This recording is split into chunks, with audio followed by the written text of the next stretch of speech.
So I'm with Ryan Hayes today, and Ryan is the owner and brewer of Chain House Brewing Company. Welcome, Ryan. Great to meet you. And you, hello. Good stuff. So tell us a bit about Chain House Brewing Company. Chain House Brewing Company is a microbrewery located in Preston, now in Preston city centre. That's what started out as a hobby in my garage. 6 years ago, I decided to start home brewing about 10 years ago, and got carried away with it. So invested in a bigger kit and decided to start making and selling beer as a hobby, which is now my full-time job. Congratulations. Well Thank done. you. Yeah. So how's it progressing? Really good. Like I say, it's over 6 years. I have had the full-time job alongside the brewery. So, electrical engineer by trade, brewing the beers in the evenings and at weekends, and selling it and delivering it every other hour I had. So, working 8 till 4 every day and trying to run a brewery is obviously quite a lot.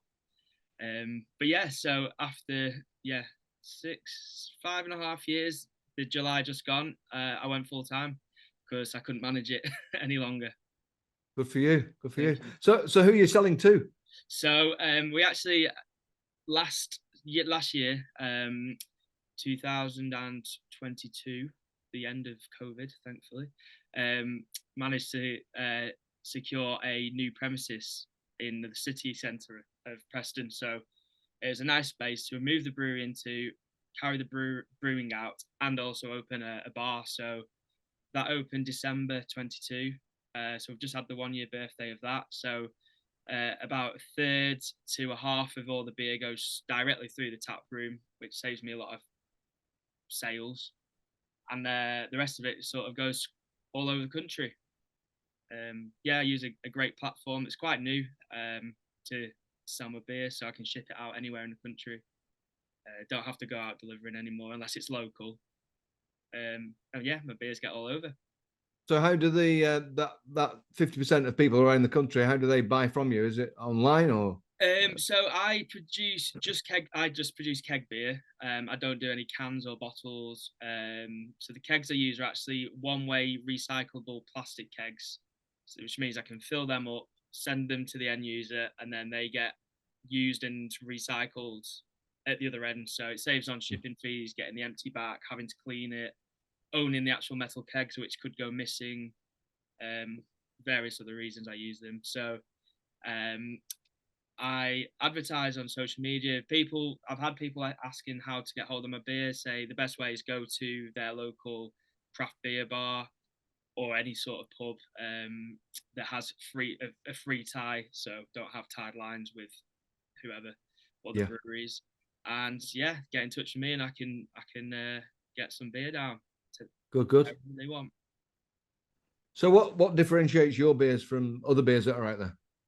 So as I say, I predominantly make sort of hoppy, hazy pale ales. Quite a lot of breweries, well, craft breweries around the country are doing a similar style, but I don't have a core range. A lot of breweries, you go and find something you like, you stick with it. Every beer I make, I'm using the freshest ingredients I can find, hops, newest hops available to me, mix and match different hop combinations, which give you different fruit flavors or aromas, tropical, sort of nice, easy drinking, juicy beers. So, trying to make something that the end consumer likes, would want more of. But again, if somebody enjoyed it, they might want to, let's try another one of theirs and keep going. And we'll get a lot of what I call tickers, which like to try every single beer they can ever possibly find. So a lot of pubs like to change the beers up, so you get a lot of people coming in trying the new stuff. So it's nice to change the recipes and different, play around. You've just seen me there, Ryan. Take a swig of water.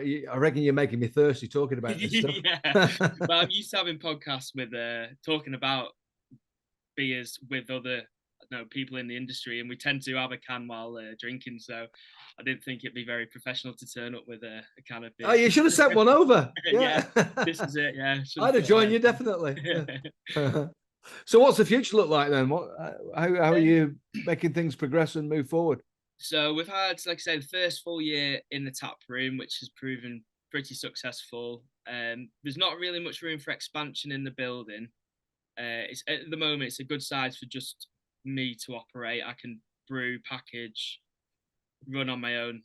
If I was to upscale the brewery, I would then need to get somebody else in, and then obviously all the extra money you're turning over, you've got to pay somebody else. So it's not really viable for me, I don't think, to upscale the brewery. I'm quite happy with the size it's at. I've just been in touch. Well, a friend of mine who owns a brewery in from Wigan has been in touch with me, and we're maybe looking at opening a joint bar in Manchester. So he's got the same mindset as I have. He's got a tap room. Best way is to sell your own product because you've made it, you're getting the best margins. Then the rest of it goes out to trade. Now, if we opened a joint bar, we've both got breweries that could do with shifting the rest of our beer. Why not do it at another venue in a different city? So Yeah, sounds good. yeah, Good. Best of luck with that. thank you. Yeah. So we're just early days. We're just having been to view a premises and have to reconvene early next week to see Yeah. what we think. So as you expand that side of things, and with what you're doing with your own tap room and your own supply, what would be the challenges ahead? Do you think? Obviously, we've just come out of a major pandemic, so there's always that sort of the worry on the horizon.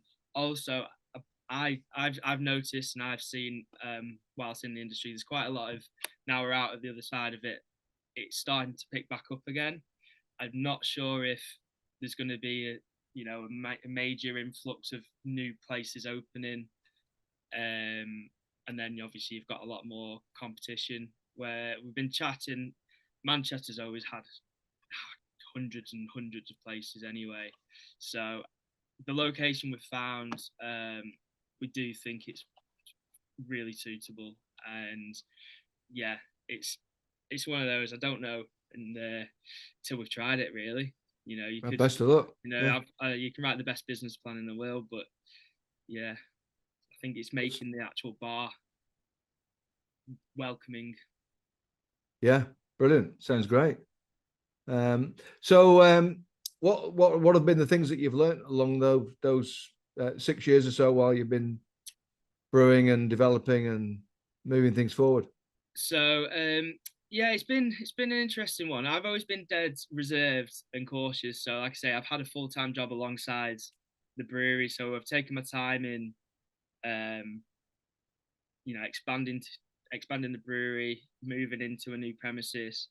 I've always had that income of my full-time job, and I was actually at a beer festival just as I started the brewery. So yeah, it'd been about 6, maybe 7 years ago, and I met a director of quite a big craft brewery, and I was explaining to him, I'm starting up this microbrewery business. I've just got a full-time job, and he said to me, stick with your full-time job as long as you possibly can. And it's always been in my mind, and I have worked and worked and worked, having a full-time job and opening a brewery. People said I don't know how I've managed it. Now I'm just brewing, I don't know how I did manage it, but I feel that was the right option, because I missed the pandemic, obviously, and still had all this, and it's made it a lot less stressful than I imagine it could have been. So Good time to have that conversation, then, eh? yeah, very. And if you was starting all over again, knowing what you now know, what might you do differently? I'd be a bit more confident. Like I say, I've always been quite reserved, so I'd be a little bit more confident. Maybe not. I feel like it's all worked out pretty well, but I'd probably have tried doing it a little bit earlier. And there's after opening a bar for a year, I knew the brewing and the sales side's been okay, but then opening a bar's been a big one. I'd probably asked some more bar managers or people who own bars, you know, for their 2 pence. I thought, hey, it must be pretty easy to stick some beers on. I've worked in bars myself, and it's, you know, it's, you can do the day to day, but there's a lot more behind the scenes of running a bar than just pouring beers to customers. So Good yeah, stuff. probably Good a bit advice. more. Thank you very much, Ryan. That's been brilliant. And I wish you all the best in the Thank future. you very much. Cheers for having me.